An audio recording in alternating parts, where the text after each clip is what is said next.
the Rhodian Jews are Italian subjects. Their culture is not a Judeo-Italian culture, but because of colonization, they remained Italian subjects. So at the end of the 19th century, it was apparent the Ottoman Empire was going to break up. The Jews feared the Young Turk Revolution. They feared mandatory military conscription.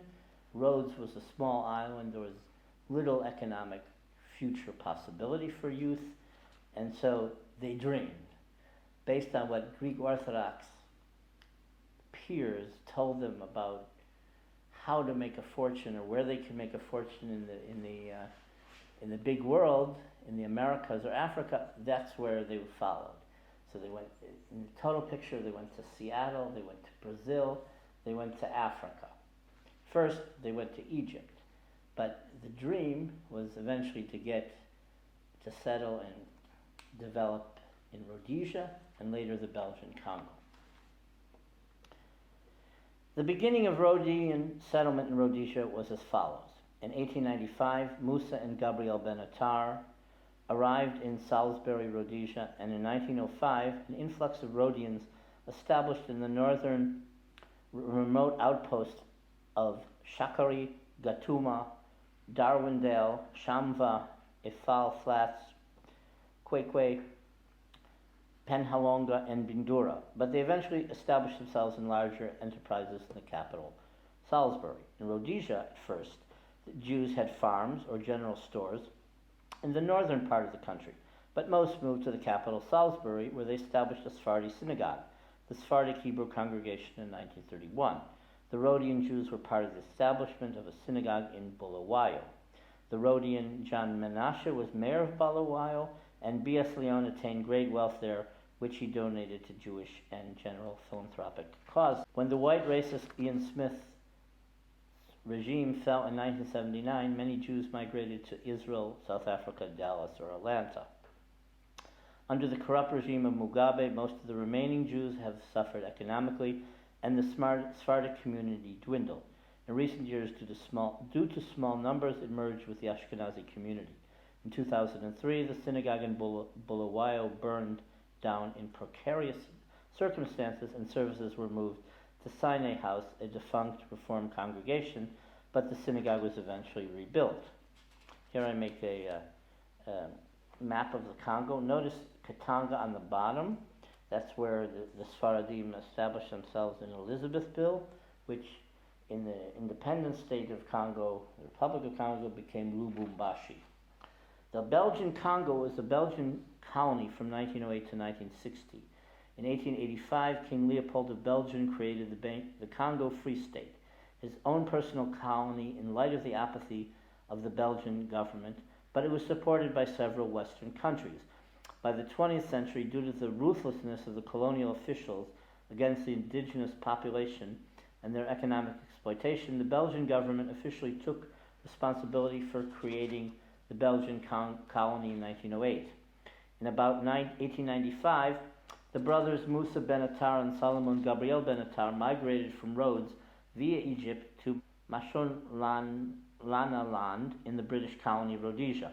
At age 12, Solomon left Rhodes as a stowaway ship passenger and arrived in Ismailia, Egypt, where he established himself at first by selling cigarettes and then opened a kiosk.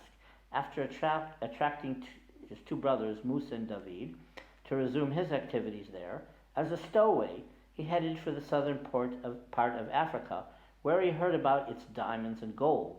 After arriving at the port of Beira, in the Portuguese colony of Mozambique, he opened up a shop for white people. He also prospered financially by receiving from the local government a 5-year concession in 1898 for the rights to oversee the bridge crossing at the Zambezi River at the Rhodesian border. A year after the outbreak of the Boers War in South Africa, 1899 to 1902, his revenues increased when the British Army transported supplies, equipment, artillery, and soldiers via the bridge. He eventually sold the concession to the bridge and went into business for Daniels in Umtali, Rhodesia. They worked for their Ashkenazi friend Morris Daniels and the firm Daniels Brothers that operated in Umtali and Penhalonga. both in Rhodesia. Solomon then left, married in Rhodes, sold furniture for 3 years in Cairo, and returned to Tali, where his brother Musa maintained their general store, and also married in the meantime. The store could not support 2 families, so Solomon began to look elsewhere. In 1908, in Salisbury, there were already 2 other noted businessmen, D.C. Benatar and B.S. Lyon, who had become legendary wealthy men and benefactors in Rhodesia. The latter had farms with maize, corn, tobacco and cattle, and mines. In the Congo, the Rhodian merchants revolutionized white society by allowing blacks to purchase in their stores, by issuing credit, and by influencing black society to purchase European dress. In 1936, Rabbi Moïse Levy from Rhodes came to be the rabbi in Elizabethville. His daughter, Malka, who lives in Brussels today, said, "The Ashkenazim arrived in the Congo at the end of the 19th century. The Sephardim came later. The community of Elizabethville established its statutes in 1911. The majority was Ashkenazi. In 1929, they began the construction of the Great Synagogue. The rabbi then in Elizabethville left because of the economic crisis.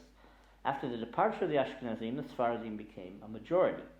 In late 1936, a delegation went to Rhodes and hired Rabbi Moses M. Levy, a young rabbi. He arrived in Elizabethville in March 1937.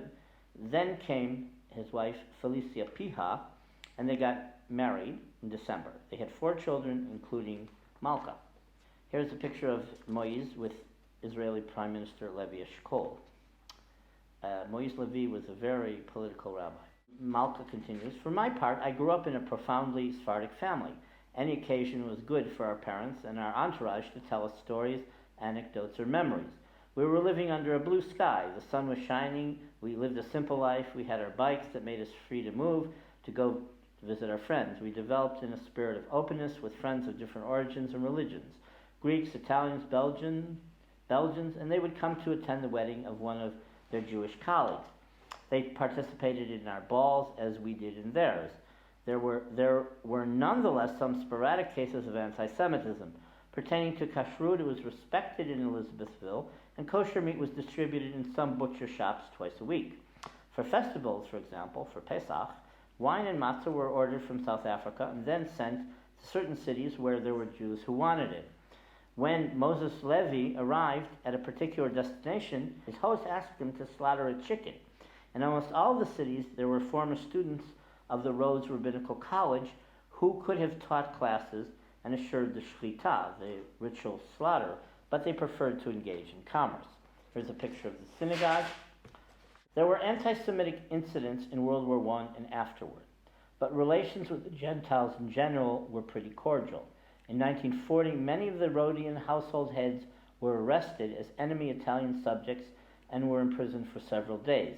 Initially, only Rabbi Levy was detained by the governor and then reported the next day with the Jewish men, but they were quickly released and he could return to his revered status. In 1946, permission was obtained for 50 Rhodian Holocaust survivors to settle in the Congo.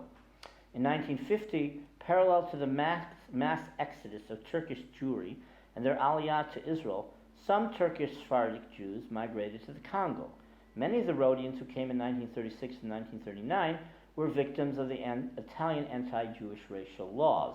Those from Asia Minor who migrated to Rhodes after 1919, in accordance with the post-World War I Versailles Treaty, in 1938 were stripped of their Italian citizenship and were ordered to leave the island within half a year by early 1939. Those that did not go to the international zone in Tangier migrated to the Congo.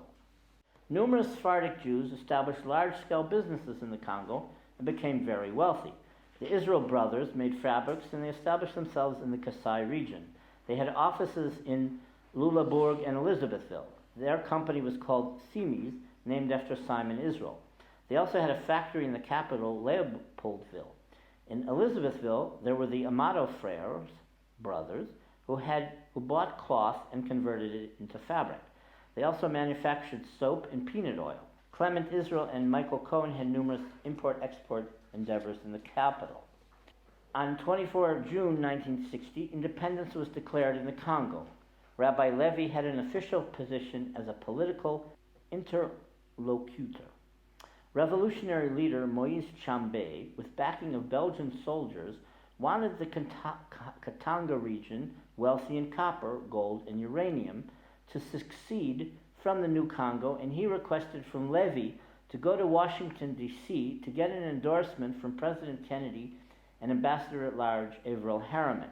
But once he arrived in Washington, a representative of Harriman's staff told him that the United States would only recognize the United Nations' position of recognizing a united independent Zaire and oppose the secession of Katanga. Prime Minister Patrice Lumumba had appealed to the United Nations for a united Congo, appealed for assistance in opposing Belgian military aggression and their support for Katanganese secession. On the 9th of July 1960, the Europeans began fleeing Elizabethville for Rhodesia. The next day, in order to protect the population from rioting, Belgium sent soldiers to the Congo. On 11th July, Chambé declared independence for Katanga. The Jewish community of Rhodesia provided a plane to assist the Jews to flee.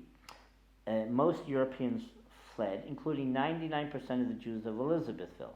Only 6 elderly Jewish women and 4 aged Jewish men stayed in the city, since they lacked the means to flee.